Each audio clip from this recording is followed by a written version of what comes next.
Hello बच्चों, आज हम साइंस 2 फर्स्ट चैप्टर का सेकेंड वीडियो लेक्चर नंबर 2 डाल रहे हैं, जिसमें हम एविडेंसेस ऑफ एवोल्यूशन के बारे में आज पढ़ने वाले हैं। लेक्चर नंबर 1 में हम हेरिडिटी क्या है, उसका introduction part, transcription, translation and translocation का प्रोसेस कैसा होता है और कैसे प्रोसेस स्टेप बाय स्टेप हमने पढ़ा था और एवोल्यूशन का मतलब पढ़ा था। आज हम सेकेंड लेक्चर में एविडेंसेस ऑफ एवोल्यूशन टॉपिक को खत्म करने वाले हैं। तो चलिए स्टार्ट करते हैं। तो सबसे पहले बात करते हैं एविडेंसेस ऑफ एवोल्यूशन होता क्या है। जो ये पहले पैराग्राफ पढ़ लेते हैं। Collective thinking upon all above mention theories implies that evolution is everlasting process of changes. However, it needs proof to prove it. Following are various proofs available in support of the theories mentioned above. अब इसका मतलब क्या है? हमने अभी evolution का meaning तो पढ़ा, लेकिन क्या हम खाली सुन के ये बोल सकते हैं कि हाँ यही एवोल्यूशन का प्रोसेस था? नहीं, हमें फोटोज चाहिए। इसीलिए ये सारे थियोरीज को प्रूव करने के लिए साइंटिस्ट ने कुछ फोटोज को रिसर्च करके हमारे सामने रखा है। तो सबसे पहले बात करते हैं मॉर्फोलॉजिकल एविडेंसेस। सबसे पहले क्या होता है? Morphological evidences. तो चलिए शुरू करते हैं। Various similarities like structure of mouth, position of eyes, structure of nostrils and ear pinna are thickly distributed hairs on body are seen in animals. अभी अगर हम एनिमल्स के अंदर देखेंगे तो एनिमल्स का आईज, नोज, ईयर और हेयर मतलब बाल, ये सब जो है एनिमल्स के अंदर पाए जाते हैं। वरएज वही सिमिलर कैरेक्टर्स जो है, similarities in characters like leaf shape, leaf venation, leaf petiole etcetera occur in case of plants. अभी प्लांट्स के अंदर भी हम देखेंगे तो जैसे ये प्लांट्स का लीफ है, ये कैसा दिख रहा है, ये कैसा शेप दिख रहा है, ये कैसा शेप दिख रहा है सबको? लीफ शेप हो गया, लीफ का पेट्यूल हो गया मतलब पेटल्स हो गए, लीफ के वेनेशन हो गए। ये सब क्या इंडिकेट्स करते हैं कि this indicates that there are some similarities in those groups and hence it proves that their origin must be same and must have common ancestors. अभी ये सब क्या प्रूव करते हैं? जब एनिमल्स और प्लांट्स के जो शेप है, वेनेशन है, हेयर्स है, ये सिमिलरिटीज बताते हैं कि जो ये दोनों हैं ये क्या है? ये प्रूव करता है ये दोनों एक ही ओरिजिन से है और इनका एंसेस्टर भी मतलब इनके पूर्वज भी क्या है? एक ही थे। क्लियर है? मॉर्फोलॉजिकल एविडेंस में क्या होता है? एक शॉर्ट फॉर्म में बताओ तो मॉर्फोलॉजिकल एविडेंस का मतलब है उसके शेप, मतलब प्लांट्स और एनिमल्स में शेप में, हेयर्स में, वेनेशन में, पेट्यूल्स में, ये सब एनिमल से मैच होते हैं, सिमिलर है। इसलिए ये बताया गया है कि ये दोनों एक ही ओरिजिन से है और इनका एंसेस्टर भी एक है। तो चलिए आगे, एनाटॉमिकल एविडेंसेस क्या होते हैं? क्या एनाटॉमिकल एविडेंसेस? ध्यान दीजिए अभी। If you carefully observe the pictures that does not seem any superficial similarity between human hand, cat's foreleg, flipper of whale and petition of bat. अभी अगर हम गौर से देखेंगे तो डिफरेंस क्या है ये चारों के अंदर? Human hand, cat's foreleg, petition of bat और फ्लिपर ऑफ वेल में डिफरेंस क्या है? मेन डिफरेंस क्या है? Similarity use of each of दो structures is different respective animals. अभी ये सारे अलग अलग एनिमल्स के हैं तो इसमें डिफरेंस क्या है? आपको क्या एक सुपरफिशियल का मतलब होता है क्या अलग डिफरेंस दिख रहा है सबके अंदर? ध्यान दीजिए। There is similarity in structure of bones. जो बोन्स का स्ट्रक्चर है ये कैसा है? देखिए इसको, ये कैसा है? सिमिलर है। बोन्स का स्ट्रक्चर क्या है? सिमिलर है। Bony joints and organs of each of those animals. अभी ह्यूमन हैंड में एक स्ट्रेट बोन है, इधर जॉइंट है। कैट्स फॉरलेग में एक स्ट्रेट बोन है, इधर जॉइंट है। पैटिजन ऑफ बोन में एक स्ट्रेट बोन है, इधर जॉइंट है। फ्लिपर ऑफ वेल में एक बोन है, इधर जॉइंट है। दिख रहा है सबको? क्लियर है? चलिए आगे देखिए। This similarly indicate that those animals में हैव कॉमन एंसेस्टर। अभी ये स्ट्रक्चर ऑफ बोन्स देख के ये क्या पता चलता है कि ये पता चलता है कि ये सारे क्या है? कॉमन एंसेस्टर है। मतलब ये सबके जो है एंसेस्टर क्या है? कॉमन है। क्लियर? तो चलिए अभी हम मॉर्फोलॉजिकल और एनाटॉमिकल हो गया पेज नंबर 4 में। अभी पेज नंबर 5 वेस्टिजियल ऑर्गन को देखते हैं। ध्यान दीजिए। degenerator or underdeveloped useless organs of organisms are called as vestigial organs. अभी वेस्टिजियल ऑर्गन का मतलब क्या है? डीजनरेट मतलब जिस बोन का, जिस तित का, जिस भी बॉडी में पार्ट का यूज ना हो, हमारे लिए वो यूजलेस हो लेकिन दूसरों के लिए वो यूजफुल हो, उसी को हम बोलते हैं वेस्टिजियल ऑर्गन। क्लियर है? वेस्टिजियल ऑर्गन क्या होता है? जो हमारे बॉडी के अंदर यूजलेस पार्ट है, मतलब जो हम लोग को रिक्वायर्ड नहीं है, उसी को हम बोलते हैं वेस्टिजियल ऑर्गन। अभी आगे देखिए, in living organism sudden development of new tissues और organs for living in changing environment is not possible.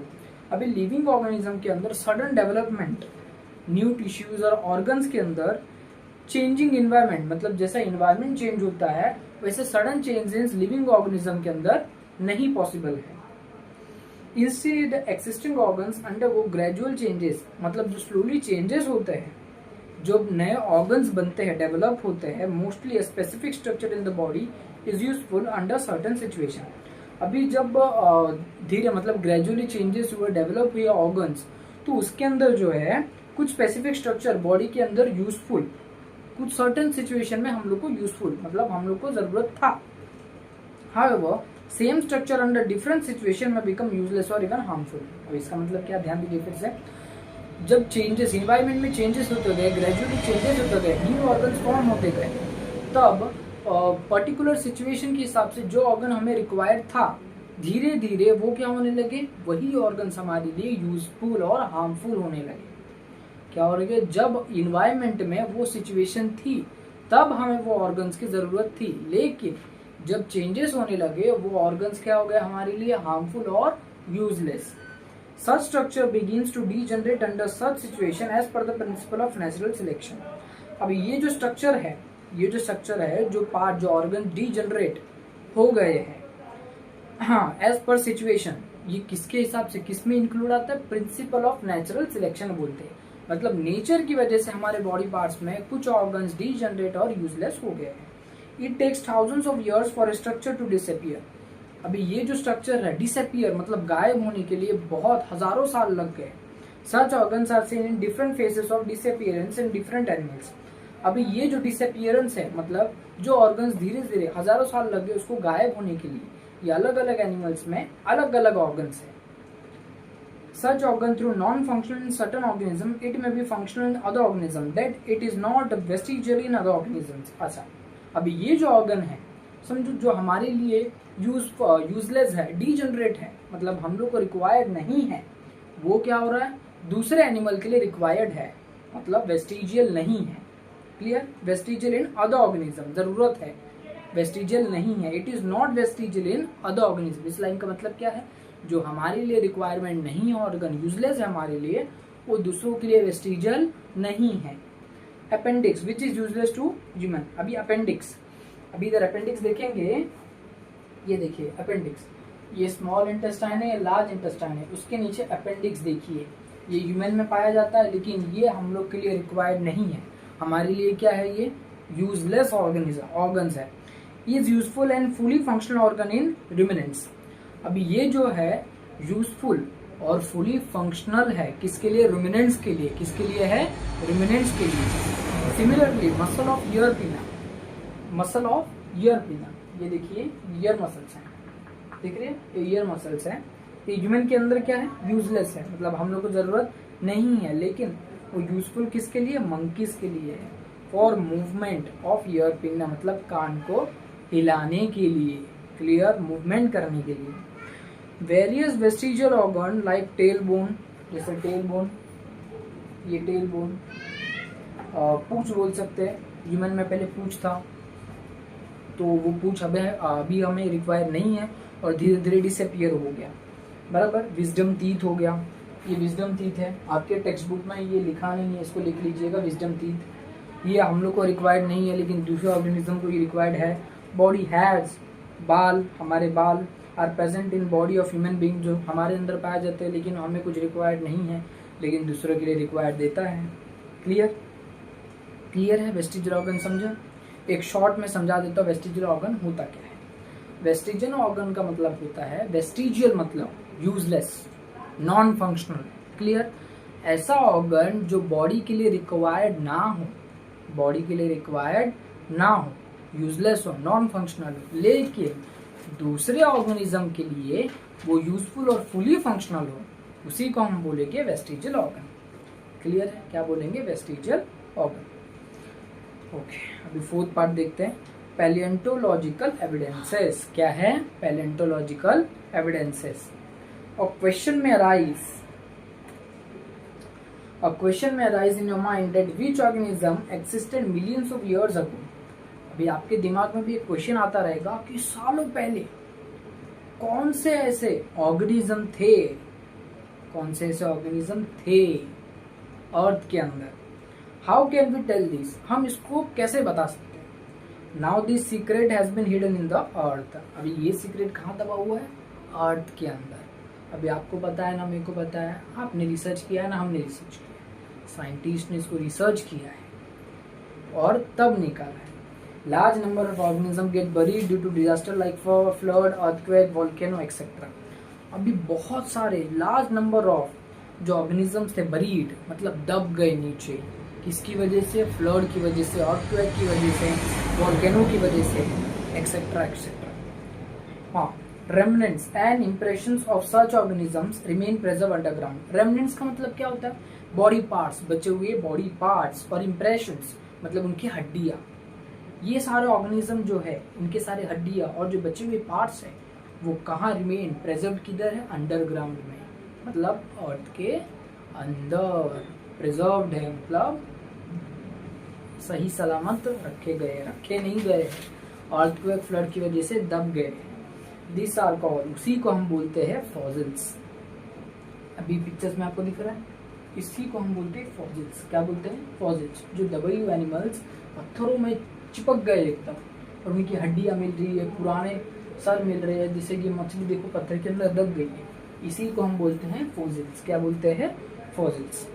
Study of fossil is an important aspect of study of evolution. अभी फॉसिल्स का जो study है उतना ही important है evolution के part के अंदर। मतलब अभी पुराने टाइम में अपना इंसान नहीं थे, डायनासोर्स थे और राइनोसोर्स थे, बड़े बड़े एनिमल्स थे। तो उधर से लेके आज तक इंसानों तक का एवोल्यूशन कैसे हुआ, तो ये हमें जानना ही है।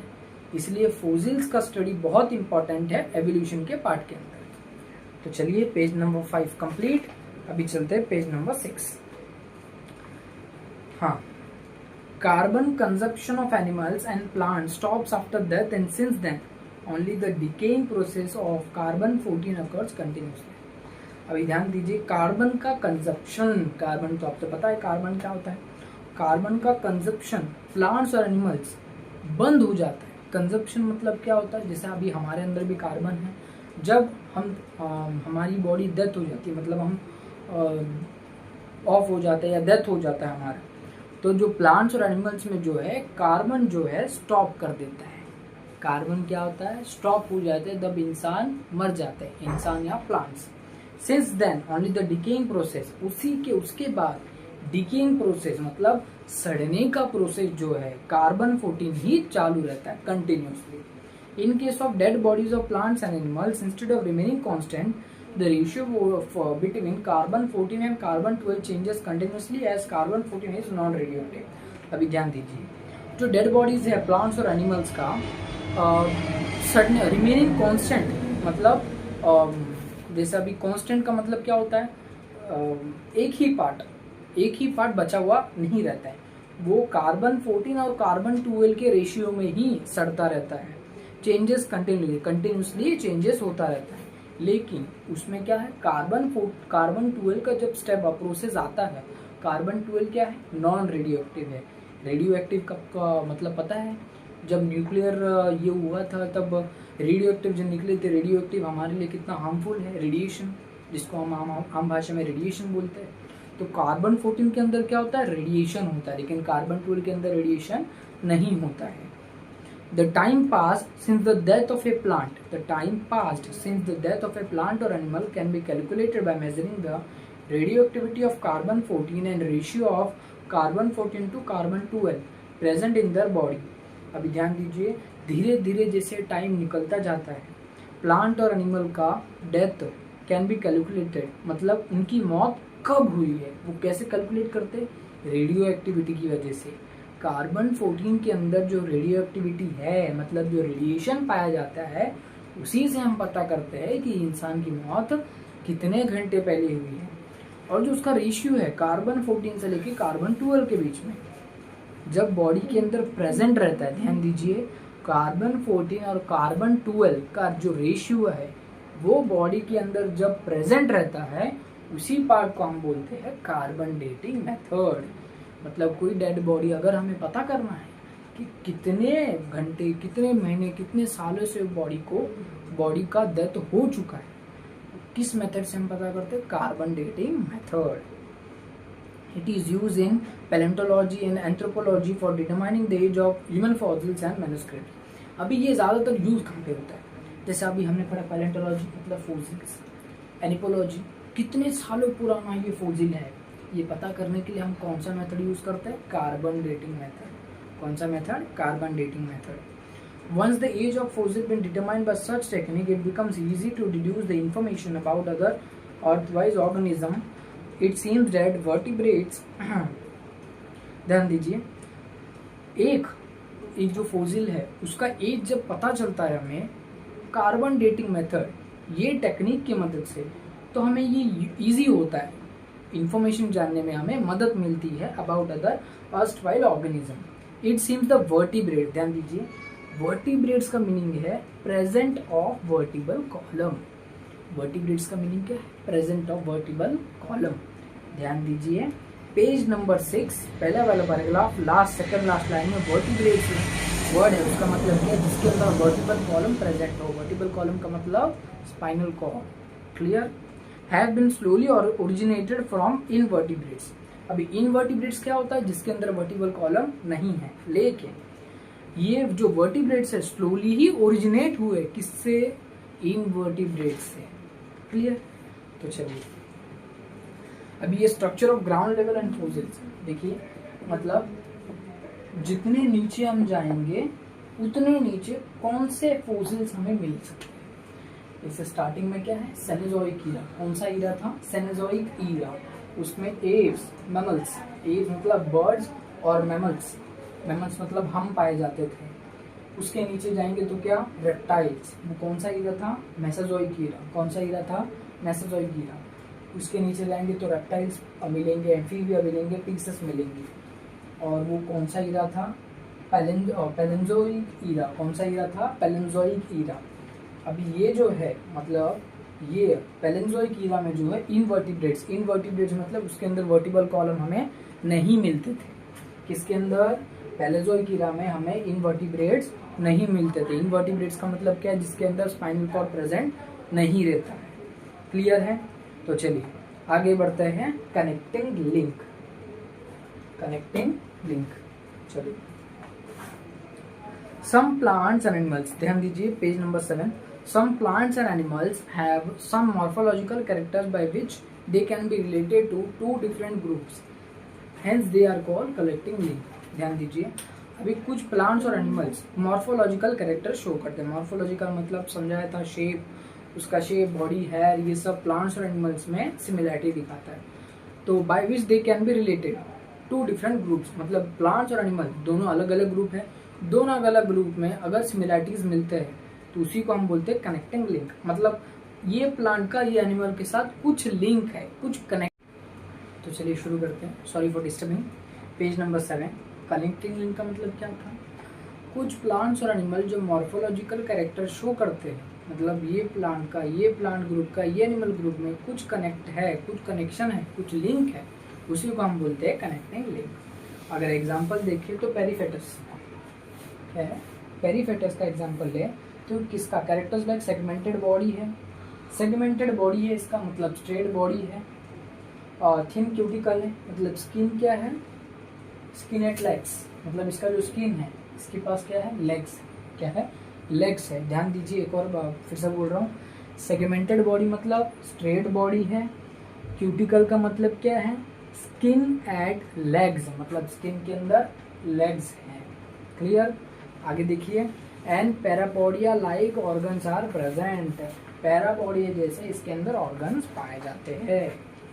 क्लियर? चलिए, similarity, this animal show tracheal respiration and open circulatory system similar to arthropods.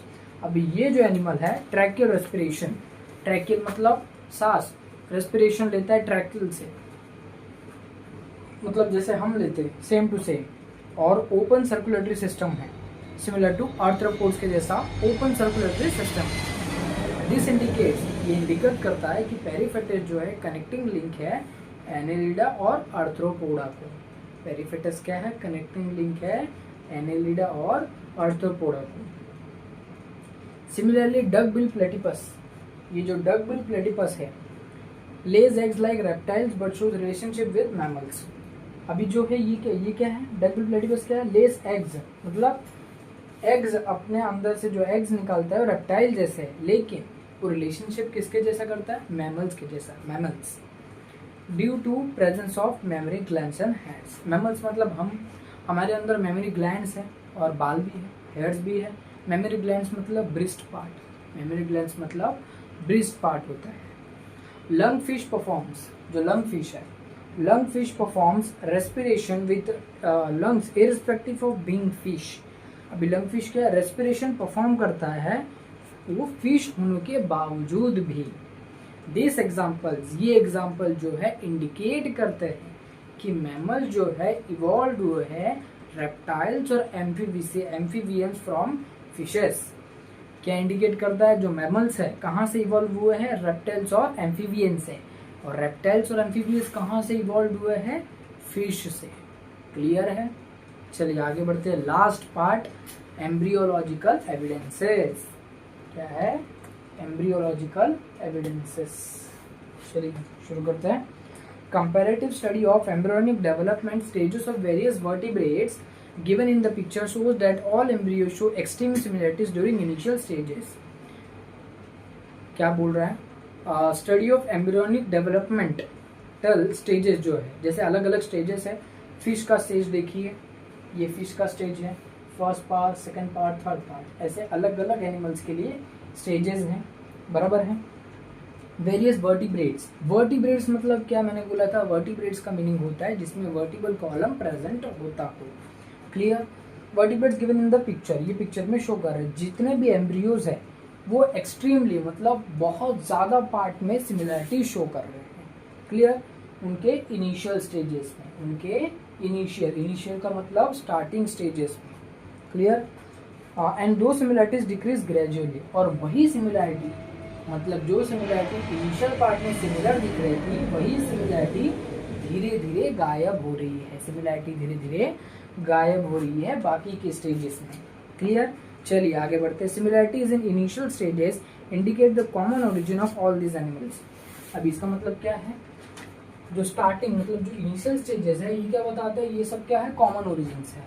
जैसा अभी हम ध्यान देंगे तो सारे ये जो पार्ट है मतलब ये सारे जो इनिशियल स्टेजेस के पार्ट है, इनिशियल स्टेजेस के पार्ट है वो क्या करते हैं? सिमिलरिटी शो करते हैं। देखिए उनका शेप सिमिलर है, शेप सिमिलर है, लेकिन धीरे धीरे जैसे स्टेजेस बढ़ते जा रहे हैं उनकी सिमिलरिटीज घटती जा रही है, उनकी सिमिलरिटीज घटती जा रही है। क्लियर?